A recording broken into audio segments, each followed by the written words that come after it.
We're getting deeper into training camp and you need to be making dynasty trades, but we're looking at the deep stashes that you can throw on your taxi squad or put at the end of your bench for incredibly cheap. It's me, Jagger May. That's Theo Gremminger, and this is 10 dynasty deep stashes. We're going to start out a little light. Jordan Mason. He's someone that in Dynasty, a little bit cheaper than he is in redraft right now for obvious reasons.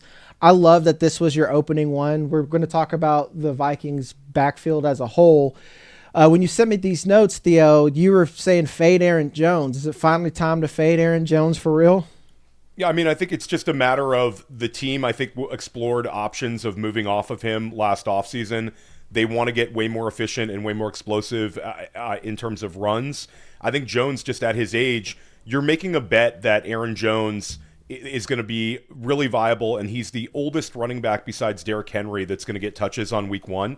And I think Aaron Jones is going to be used in the passing game, but I think in terms of running the football, they're going to lean way more into Jordan Mason. His second year with the team, he had back-to-back seasons with 750 rushing yards or more. Last year had 6 touchdowns, efficiency as a runner, and I think they're just going to lean into him. With Kyler Murray there, I think that the offense is going to be a little bit better, a little more like traditional Kevin O'Connell in terms of the points per game averages and their efficiency. And I think we could see Mason with like a random 9 touchdown season, and I think he'll be a guy that can get you through. And the price tag in Dynasty is nothing because he is a mercenary guy that you can't count on for really anything in 2027. But I think a great way to sort of double tap that is grab the really explosive rookie Demond Claiborne, who was a late day 3 selection, but incredibly efficient player at Wake Forest, had that tremendous season in 2024. Last year was pretty good as well. And the team likes him. The beat reporters have been very positive about him. There was an article written about him in The Athletic where it's like steady little drum beats there. So with Claiborne and Mason, I'm going to fade Aaron Jones. I'm going to get access to 2 Minnesota running backs that I think are dirt cheap in Dynasty. And then maybe I'm going to be able to get 10, 11 starts out of these guys this season and buy some wins at the RB2 or flex spot. 100%. And for Mason, me and Ian talked on here. We talked a lot of running backs here lately. Jordan Mason's biggest problem from a fantasy perspective was touchdowns. That offense wasn't good. You don't get red zone opportunity. If we expect the offense to be much better, there's going to be a lot of red zone opportunity. Demond Claiborne, I'm doing the gamesmanship with, where I like Claiborne as a Vikings running back. And I go back to mine and Ian's show on running backs that you guys can check out, where I said that when I click Jaden Blue, I try to throw away all my draft takes of what I think of him as a prospect, and I want to look at a blank picture that says Cowboys running back. And that's what I'm doing with Claiborne. And to be honest, his style fits really, really well for how the Vikings like to play, and he costs nothing right now. That's the key part. He costs nothing. You could put him in your taxi squad if he does nothing this year, and the next year you can reevaluate, or he's at the end of your bench. So Jordan Mason, the more expensive option, but Demond Claiborne is basically in dynasty throw-in spots. Like he's like a Trojan horse player. Yeah, it's an end of your startup type pick, and it's a player that if you're in formats like FFPC, he's going to be cut, and it's a player to just pick up and sort of stash. And with Mason, I think it's interesting because we remember how well he did when he had the opportunity when he started out the season in 2024 when Christian McCaffrey was all banged up and couldn't get on the field. Mason was like an RB1 for a 5-week stretch. So we've seen it before. Like you said, the touchdown equity could go way up this year. And it's just a really cheap way to get access to your running back 2 spot. 100%. And we're going to flip it over to wide receiver right now. I want to go to Antonio Williams. I'm going to be honest, I think on this list, he is the biggest risk because a lot of people are stashing him. Some of that's my fault because I've been pounding the table because I like him as a player. I like him as a prospect. I like him and his situation a lot. I start to see some Treylon Burks stuff that he might be the wide receiver too. Stephon Diggs is still unsigned. We finally get Deebo Samuel. That piece is off the board. I think Brandon Ayuk, that's done. But Stephon Diggs is still very, very much out there lurking, and he could get nerfed. But if there's anyone who I think that Treylon Burks is the wide receiver 2 right now in camp, we're going to be talking about Antonio Williams by week 4 as long as Stephon Diggs is anywhere else. So I think that it's a great argument, and I drafted a lot of Antonio Williams in Dynasty rookie drafts, and I know you did as well. He was sort of that player at the beginning of the second round in super flex leagues, or even really in single QB leagues. He was sort of viable at the end of the first round just because of how weak that turn was. I drafted Williams when he fell to the 204, 205. I was fine taking the price tag there. And I think the vibes with him are good. You go back to, did he have like an electric season in college football? He absolutely did. 2024 season was fantastic. And his target competition are guys that will play in the NFL from that Clemson team. And he had also the manufactured rush attempts multiple seasons. I remember I did a podcast with Mike Renner and Mike during rookie draft season, and he was comparing Antonio Williams sort of to like a Ladd McConkey in a way an NFL team could use him. I think that's really the bull case. Then it's sort of the parallels of just vibes wise. It's a little bit of Terry McLaurin there, where McLaurin was a 3rd round pick, Antonio Williams a 3rd round pick. Both of the players fell into a situation where, like you said, the wide receiver 2 target competition is like Luke McCaffrey, Treylon Burks, those kind of guys right now. And I think he's dodged a lot of bullets because it sounds like it's Stephon Diggs or bust. The beat reporters are basically saying for Washington, they're not going to bring in a wide receiver. They're going to bring in either Stephon Diggs or run it with the guys currently on their team. So I think Williams has an outside shot to be the number 2 target this year on the team, or he could get completely nuked and annihilated if Diggs is signed. Then the counter argument would be if Diggs does sign, then maybe it's the time to go pick up Williams for dirt cheap because the market will be super scared and you'd have 2 30-plus wide receivers in front of them, and Williams would become like a contingent upside guy that maybe would even get mixed in with those guys to begin with. So I think he's really interesting. You've got the day 2 draft capital. You've got the production in college. You've got the sort of slot run out. And Jagger, even if he doesn't hit as a rookie, you've seen multiple times where some of these like guys who project to be slot wide receivers, it's almost like a nuanced game to be a slot wideout where they've broken out more in like year 2, some guys in year 3, some guys even later at the slot position. So look at Parker Washington. Yeah, Parker Washington's a perfect name. That's a perfect name to throw out there. Yeah. And and again, I want to give you guys the entire picture so we're not selling you snake oil, or if you see Chigakonkwo come out there and actually be the second target, I wouldn't be surprised. But I always go back to, does the system and the quarterback support 3 targets? I know Jaden Daniels can support 3 targets. David Blau is an unknown, but I think it's an exciting unknown. If anything, I'm more excited about new offensive coordinators than I've ever been before, because there's so much of this churn with the same stale offenses that I know what to avoid, that at least with David Blau, it's not going to be more of the same kind of stale Cliff Kingsbury stuff that only works for one season and defenses put out. But like to your point on the slot thing, Matt Harmon mentioned this early in the season. I saw this on tape, and this is in his measurements. He is height short, but he has the length and the play style to play some Z as well. So like all the players were mentioned, like Parker Washington,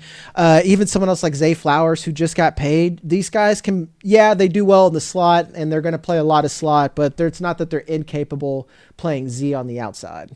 So yeah, no, I think it's a great take.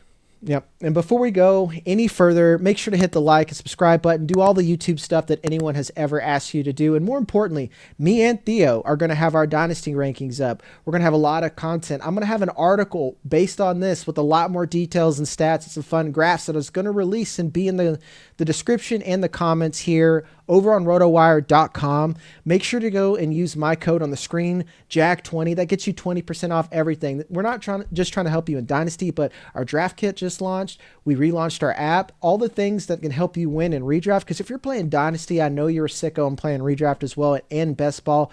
We are completely loaded. Theo's here now. Ian's there now. We have lots of content coming for you in season. Now we're going to go back to one of your guys. And I told you when we did deep stashes that it's obviously going to be a lot of rookies that are in a good position, but the vets get overlooked all the time in Dynasty. Dallas Goedert, I like this one because I've been on the other side of the bus where I'm like, I like Eli Stowers, even though he's coming on slow. I want to buy a lot of Stowers, but Dallas Goedert's probably going to get a lot of playing time this year. Yeah, and I think you're spot on, Bear. You can like Eli Stowers long term. I think that's a smart way to play it. And Howie Roseman and Philadelphia basically told you that Eli Stowers is a guy that they have big plans for, but I don't think those plans are until 2027. And if you took Eli Stowers in your rookie draft, or you took him in your dynasty startup, acquiring Dallas Goedert basically gives you a really strong situation at tight end with potential for a blackjack split in 2027 if Goedert in fact moves on and then Stowers steps in as the starting tight end in Philadelphia. You could see a scenario where Goedert is like on the Dalton Schultz, Hunter Henry track and just keeps playing for someone else next year and maybe gives you some viability. But you're finding a tight end who had a 20% target share, 11 touchdown catches, incredible chemistry and familiarity with Jalen Hurts that we've seen in multiple seasons. He's dirt cheap right now in Dynasty. He's a tight end 21 price tag. And even in like the redraft and best ball markets, he's going around tight end 15. It feels to me like he's being priced at his floor everywhere. And you're getting this older player, but a guy who didn't look like he was slowing down at any point last season athletically. He was always sort of an athletically gifted player that I think is aging very gracefully. There's also a scenario where I believe in Devontae Smith this year filling in as the wide receiver 1 in Philly, and I believe in the talent that is Mekhi Lemon. But if Smith isn't ready to be an alpha, and he sort of is what he is kind of guy, and he's sort of a miscast alpha wide receiver 1, or if Lemon struggles out the gate, we know that Lemon's dealt with a couple of like knocks in OTAs and now in training camp, then there's a scenario where Goedert is like a very preferred target for Hurts, and you know he's already preferred in the red zone. So I think he's got a chance for a really good run out. I think he's going to give you tight end 1 numbers this year, and he's dirt cheap. So I think you could play it with Stowers or without, and I think he helps you win in Dynasty this year. Yes, and I love, especially when we talk about some of these other receivers, is this fantasy offseason, I think I'm in my Unk era, man. That like a lot of the stuff. Then what am I? If you're in the Unk era, like then what am I? Like I'm like an old head. Then I'm not that old. I thought you are a cool old head right now because some of your takes. I was like, man, Theo's been hanging around Ryan Heath, and he's getting way cooler than I am now because I'm saying like, man, some of these vets, they are so cheap, and you guys are disrespecting them. Like all the stuff that like when I first started in this industry, I'm like, oh, that's the old man take. I now have old man takes, and it's that. Especially in Dynasty, where we have deeper rosters, there's multiple ways to acquire players than just a linear snake draft, that you need to live on both sides of the bus, and it's easier to hedge your bet. Where like Dallas Goedert's your right now play, free money. Eli Stowers is your next year play, very acquirable, free money right now. I don't think anyone is going to be paying a 2027 second for Eli Stowers. Like that's not happening. You can get him in a player for player deal. And these are the conversations that you need to be having with yourself that you can both win now and later in Dynasty. Goedert can't hurt you at his cost. If anything, you're like, oh man, I washed $5 in my pants in the washing machine. You know, that's kind of the worst case scenario with Goedert. I'm going to flip it on the other side. Sorry, go ahead. No, I was going to say, and I think like the other thing about Dynasty is like us recommending old guys. If you have youth equity and you have draft pick equity, it gives you that flexibility to take on these guys sort of the mercenary route. Mm-hmm. And these guys are aging better and better in the NFL every single year. We see it at the running back position where it's been 4 straight years where it's been a running back that's 27 or older, finishing as the running back 1 overall. And every year we're seeing these runouts with these 30-plus-year-old wide receivers finishing, like at least one of them is a wide receiver 1 every year. And tight end's the position that we already know they age gracefully. So, yeah, getting a couple of older guys doesn't make your team build necessarily old. You can balance it. Yeah. If you load that team up to, like, keep trade cut or whatever thing that gives you like a score, it's going to be ugly, but the points at the end of the season will not. And that's how you can leverage your bet. And this year, Theo, a lot with my Dynasty rankings, I had my buddy Paul Patterson on, and this is why I'm in my Unk era. I was like, I've adjusted my rankings to where a lot of these vets I will rank higher than I would in the past. Not egregiously high, but higher. And a lot of that, and this is why you want to look at my rankings and watch here, because I'm giving you context so you understand. Like my rankings, my way, and if you understand my reasoning, makes sense. But if you're someone that, like when I had Paul on, he tries to think long-term value and trade value more than just tangible points, then you need to understand those rankings as well. And that's what we're trying to do here, make you a smarter audience. We're going to go to the other side of the bus here. And the Eli Stowers bet you're going to make, Terrance Ferguson is the part 2 of that bet here. To me, it's the perfect tight end that you should pick up that costs you nothing. And if you want to recreate Trey McBride, and I don't mean literally where you're going to be putting up wide receiver 1 numbers, but at least have that skyrocket in value that could have costed you nothing, Terrance Ferguson is that guy. An incredible relative athletic score in a deep tight end class. Sean McVay was all about him. He was one of my ultimate guys all that rookie cycle before even the mainstream guys got a hold of him, where I'm like, hey, this guy could be a tight end 1. He's a good blocker, good receiver. He had that first season that we see with tight ends where they don't play a lot. They're just kind of sitting there learning the system. And now we hear the steady drumbeat that he's playing well. He's one of the biggest improvers, and he's in one of the best, if not the best offense in the NFL. Yeah, I think Terrance Ferguson, we remember when he was drafted, Sean McVay comparing him to Chris Cooley. And now I'm further aging myself here, Jag. I know Chris Cooley. Chris Cooley.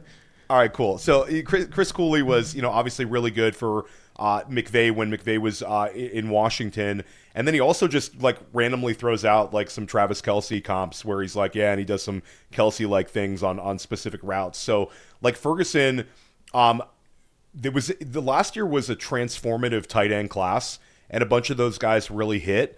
Terrance Ferguson didn't do it out the gate, but he was drafted right alongside those guys. And I think Ferguson, there's a lot of outs here. He's really athletically gifted.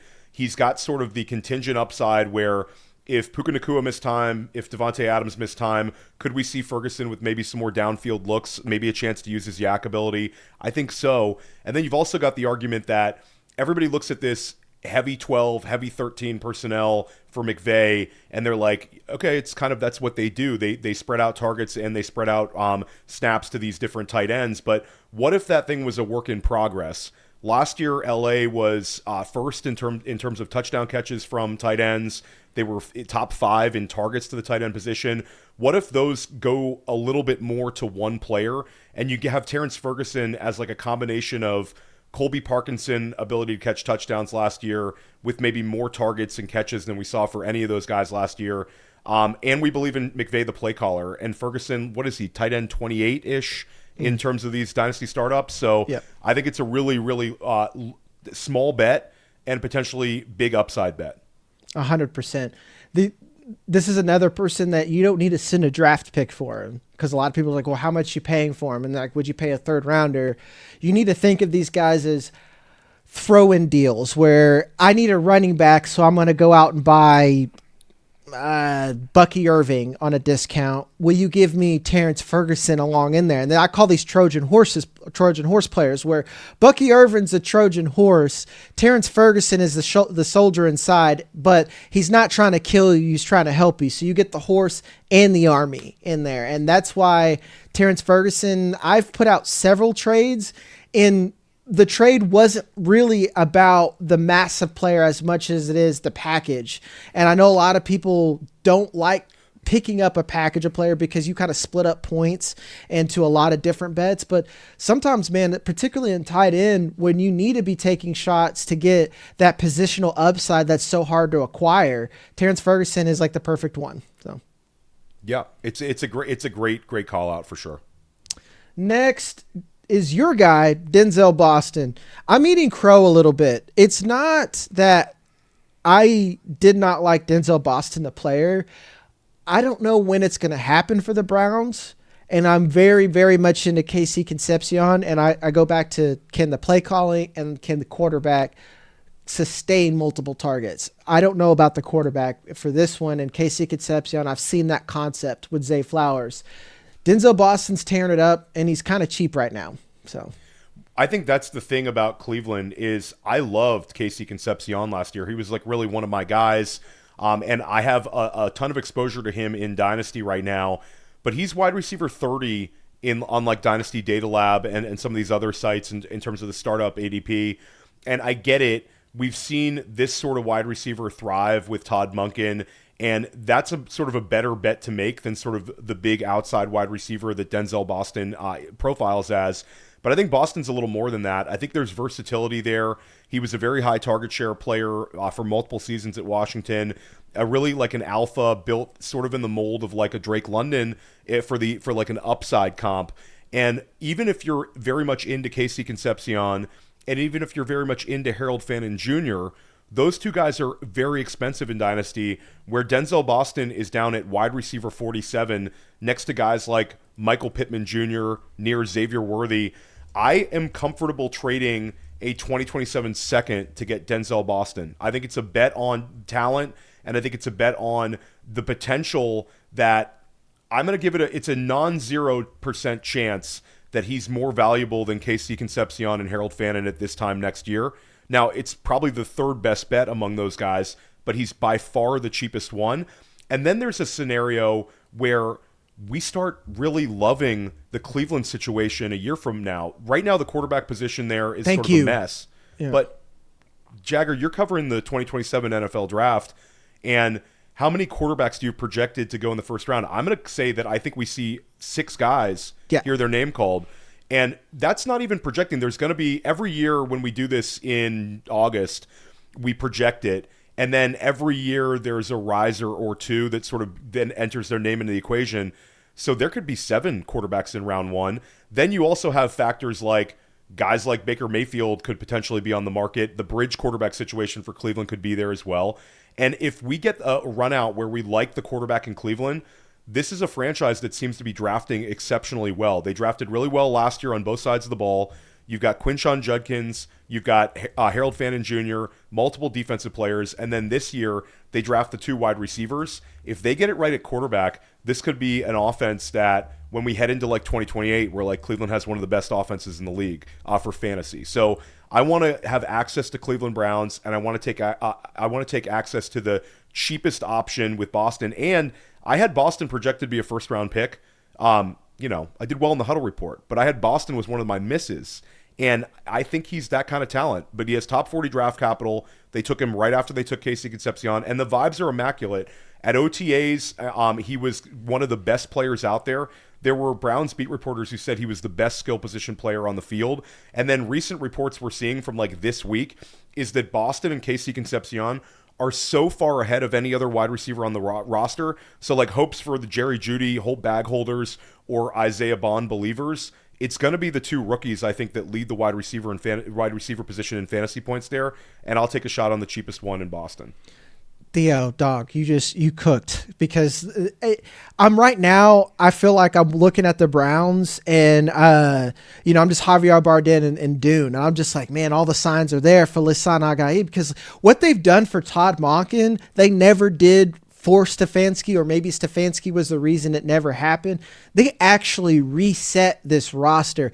Them trading Myles Garrett and what they got in return was a great return, because I think they got a franchise cornerstone piece back. Is he going to be Myles Garrett? Maybe not, but he's still going to be a solid player. That's on defense. Offensively, they focused on the offensive line, drafted great players. Then they've got 2 good wide receivers. Quinshon Judkins is still a great running back. I think having Sampson there as a backup, you have a really, really good set of skill players around. And like you said, in 2027, I know 5 guys are going to go in the first round. I look at some of these other guys like John Mateer at OU. If he comes out and plays better, we're going to see some Bo Nixes and Michael Penixes that might pan out a lot better than they are. And Todd Monken actually has this quarterback. So even if they don't pan out right now, getting Denzel Boston for the future, even me, I think I'm going to be a lot more aggressive. And you putting your stamp on the 27 second, I think is telling. One thing I got to tell you, dude, I need to compete in the Huddle Report, because I didn't do it this year, and I think I would have done great. And that's why I love having my teammates now, because I want to beat my own teammate this year in the Huddle Report. I'll get you in. I'll get you in. Okay. It's a tough.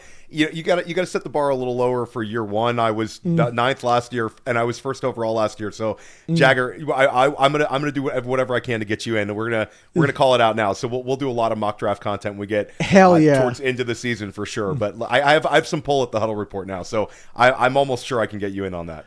Hell yeah. That'll be great. And this is another reason why you guys want to stick around is like, again, Theo, number one at the Huddle Report and for mock drafts. You guys, a lot of you guys know me at Dynasty Nerds. I ran all their rookie content over there. I've already started grinding 27 and I'm going to have some fun content for you that as well.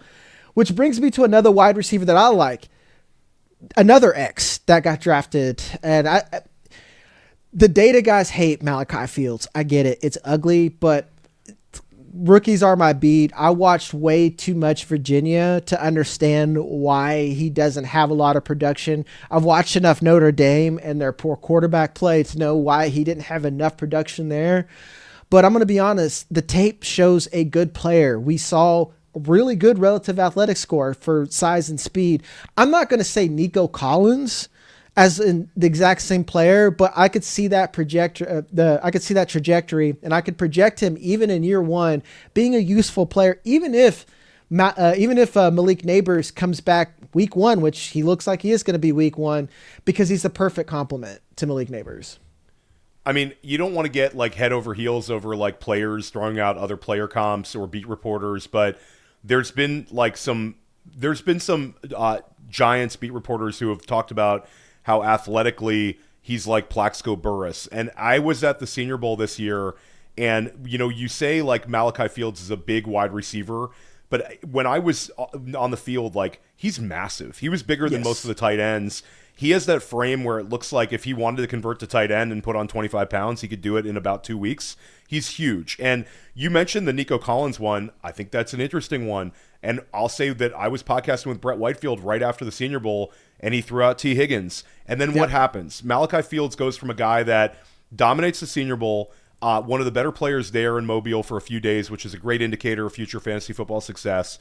And then he goes to the combine and underwhelms a little bit. So the drum beats went down and the draft capital went down a little bit. If he would have ripped up the 40, maybe he would have been drafted a little bit more highly. But now he lands in a situation where what does he got to beat out? Darius Slayton. And I think they're also going to use him as a big slot because he's an elite blocker. And the blocking sort of gets brushed aside. But in the NFL today, these wide receivers who are good blockers find their way on the field a lot quicker. So I think Fields got it. And there's also some very positive buzz. So he's dirt cheap. And then for every person you hear like Jagger saying Malachi Fields is a guy you should get in Dynasty, I've heard like a bunch of people saying Malachi Fields is bad, this wasn't a good pick, this is a guy that's not going to be fantasy viable. It's just an easy bet to make. He's much, much cheaper than a lot of these round 3 guys that went in the draft. Guys like Antonio Williams, guys like Zachariah Branch. These guys are way more expensive than Malachi Fields right now, but Malachi Fields has just as good of an opportunity, if not more, for a higher number of snaps this year. And I think he's a starter opposite Malik Neighbors when we enter into 2027 for the Giants. We know the offensive line got better. If Jackson Dart takes another step forward, this might be a situation where you're like, I'm glad I have the wide receiver 2 in New York. Yeah, 100%. Malachi Fields is my favorite even in redraft because the Giants are a huge fade for me. I've been very vocal about that.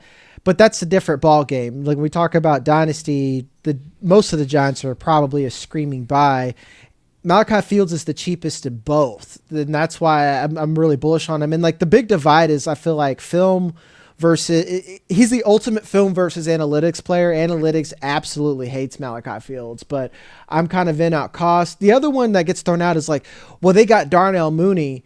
When people mention Darnell Mooney, I almost go full Stephen A. Smith. I'm just like, Darnell Mooney, like I just want to snap hearing it. I'll shout out to my guy Scott Barrett because I think Scott Barrett made a lot of the fantasy masses like Darnell Mooney, because Mooney did have that like efficient bounce back season where he was pretty good, and then it's kind of sort of all fell apart. Mooney's a nothing this year in terms of like if Mooney's the reason that Fields is cheaper, or really any New York Giants receiver is cheaper, then you can sort of thank for that discount. Mooney at this point of his career is very much a journeyman. What he was able to do in Chicago early on, that's sort of like distant memory. I'm not seeing it. Also, the fact that Neighbors is going to beat injury expectation completely like nukes anything with Mooney. So, and the vibes are not great. It's not like there's the beat reporters talking up, some outside role for Mooney. It's a nothing argument. Yep, nothing argument. Love it.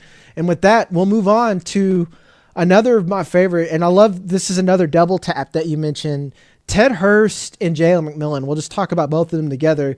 I think I have almost 100% exposure to Jalen McMillan because I acquired a bunch when he was cheap and had upside. Then he got injured. When I say that he's in the shadow realm, there's a shadow realm and there's a place beneath that. That's where Jalen McMillan is right now. That's like, I guess the shadow realm is like below that is Dynasty waivers. I've seen Jalen McMillan on some Dynasty waivers right now. And it's been injury, not that he's been a bad player. And this is the gamesmanship bet that you have here. And I even like Ted Hurst. So it's kind of like picking my children, but both of my children are basically free and I can just pick them up at any time from daycare. Yeah, I mean, it's a little bit like the double tap for Minnesota, except it's two guys that we think are really, really talented in Jalen McMillan and Ted Hurst. Both are day two draft capital guys. Both were third round picks. Jalen McMillan was exceptional as a rookie. Really strong down the stretch, helped fantasy managers, was starting in redraft teams, looked like a guy that was like a big dynasty kind of rocket ship. Then it was a bad run out for him where Egbuka was drafted, which sort of like limited the ceiling outcome for him in terms of like the hierarchy of the team. But then you had the really, really scary injury for him. McMillan not only recovered from injury, but he was able to come back and have like a 100-yard game towards the end of last season. The vibes are fantastic in camp right now for McMillan. McMillan is just, I think he's going to be a guy that helps best ball managers get through. I think he's a guy that is going to help redraft managers when you have the ability to throw him in your lineup as like an upside wide receiver 3 or flex. And I could see him being the spike week guy for Tampa Bay this year. And that's even with my immense enthusiasm for Emeka Egbuka. But you can make this double bet with McMillan. McMillan's wide receiver 60 in Dynasty Data Lab and some sites like that. Then you got Ted Hurst, who, man, Ted Hurst does some things. And I think when you look at Ted Hurst, people brush aside because he's coming from Georgia State, but it's even better than that. He was at Valdosta State, and then was able to transfer up to Georgia State. So starting out in D2, earned it, ends up at Georgia State, and is a Senior Bowl invite, does well down in Mobile, and then was awesome at the combine. He's got a 9.9 RAS score. I think it's like 6'4", 205-ish, ran like a 4.41, 4.42 in the 40, and just looks different. I mean, we don't want to get like head over heels over like training camp like videos, but when you watch Ted Hurst in drills, he moves differently. I think he's going to end up having a few 100-yard games this year. They're going to be impossible for you to predict, but I think when we go into 2027, he's such a bet to take a big step forward and be a way more consistent producer. And we're just basically fading Chris Godwin being able to age gracefully. And Chris Godwin, maybe he has a strong season this year. Maybe he ends up having a re-aggravation of some injuries. But Godwin, I think his 2027 bet and outlook as he gets older, we saw the team move sort of away from Mike Evans this year. I think the natural progression is maybe Chris Godwin in the near future. And you're looking at a Tampa Bay Bucks wide receiver room that's Egbuka and then Hurst and McMillan. And I think you have access to both of these guys for cheap. And if one of them really separates from the other, you may have something a little bit more. But I think it's a double bet to an offense that I think is going to be very good. 100%. Ted Hurst was me and my boy Alfredo, man. We were watching the tape at the same time. We went to the combine and we were going through. I was like, all right, we got to go to these deep cuts. Let's look at Ted Hurst. And I was just like, man, is he pretty good? And it's not just who was the other guy that I think it was Ty Montgomery was the other small school guy, ended up being undrafted, I'm pretty sure. I was just like, yeah, Ty Montgomery looks great if you're looking like a high school game. But I was like, Ted Hurst looks like a baller. And then we go to the combine. Like you said, I'm like, man, this guy is for real. Then the drumbeat happens where they're like, yeah, we think he's the X. And then that frees up Puka to move everywhere.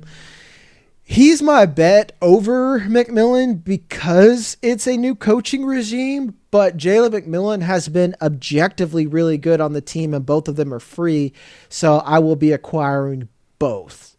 We're going to end it on a running back, Jonah Coleman. Of the Broncos here. I don't like the Broncos beyond Jalen Waddle and Bo Nix in redrafts. I don't like any of the running. Like J.K. Dobbins is fine if he's cheap and healthy. He's been healthy and good when he's out on the field. I hate R.J. Harvey. I hated him as a prospect. Did not like him at all. A lot of his stuff has been big plays that just kind of got broken. I loved Jonah Coleman when he was a junior. Was surprised he stayed back. Looked really sluggish a lot of the year because they forced him to play injured. They forced him to play in a bowl game where they basically had him strapped up like he's wearing water wings out there. Good pass blocker. He's boring in all the right ways, and that's why I think he's the running back that I want at cost, and I think he's going to be flex value in year one. I think Jonah Coleman has a lot of outs here. If Taysom Hill signs there, it could be like another annoying presence. I'm with you that I think J.K. Dobbins, if he falls, you're going to be able to get like some viability out of him for the first month, 6 weeks. But if we look at what Denver tried to do this past offseason, they were linked heavily to David Montgomery before he was traded to Houston. They were linked with Kenneth Walker before Kenneth Walker signed with Kansas City. And then they end up just drafting Jonah Coleman. There's been some positivity from multiple coaches with like the quotes about Coleman. And you look at Coleman where he's not a burner at all, but he's built sort of like the late Doug Martin. He's thick, and he can also be an opportunistic pass catcher out of the backfield. So you're looking at a player who can handle 20 touches in an NFL football game and hold up, and I think that matters. And it's sort of a hedge against the coaching staff and the front office don't seem to be enamored with RJ Harvey. And then they're also J.K. Dobbins, the injury run out for him has been unfortunate literally every single year. So Coleman has an opportunity to be like a multiple week starter in what should be a really good offense with a great offensive line, a mobile quarterback, and a quarterback that's willing to check down. So he checks off a lot of boxes. And if you're trying to go through like history repeating itself, we've had multiple seasons where a fourth round running back has hit in year one. We saw it 2 years ago with Bucky Irving. We saw it this past year with Cam Scatterbo. Jonah Coleman's probably the best bet if the trend is your friend and the fourth round is like this place where we find running back utility, then Jonah Coleman's the guy there. 100%. And this is one where you're playing the market where he's the cheapest guy with the same opportunity. People will lie to you and say RJ Harvey is the RB1, but he just wasn't good. Someone doing a lot of running back research, out of all the charts I built, you see these guys that even if you're not looking at them on this chart, you keep seeing them in the bad spots. That's RJ Harvey. He was 25 years old when he was drafted, and Sean Payton, I don't think he drafts well, but in mid rounds, he gets lucky because guys fall. And I think Coleman's one of them. I think Troy Franklin and Pat Bryant were another one of these guys. And I'm not saying that they're going to be anything, but like if Cortland Sutton is finally cooked, and I could see any of those two guys taking a step forward. But Coleman is okay, pretty solid at everything. And I think he's the only running back on this team that is both young and not injury prone that can do that. That RJ Harvey is just fast. That's about it. So, yep. Those were 10 guys. Those were 10 Dynasty deep stashes. Like I said, I'll have an article for you guys in the description over at RotoWire. We're going to have more rookie content over here. That's going to be mainly written. Not a lot on the YouTube channel up until we get into the actual draft season. I'm going to have Theo on regularly. You guys already see Ian all the time. Make sure to hit the like, subscribe, the hype button if you're on your mobile device, and go over to rotowire.com and use my code JAG20 at checkout. As always, it's me, Jagger. That's Theo Gremminger, and you just watched the Dynasty Stash video. Love you guys, and I'll see you next time.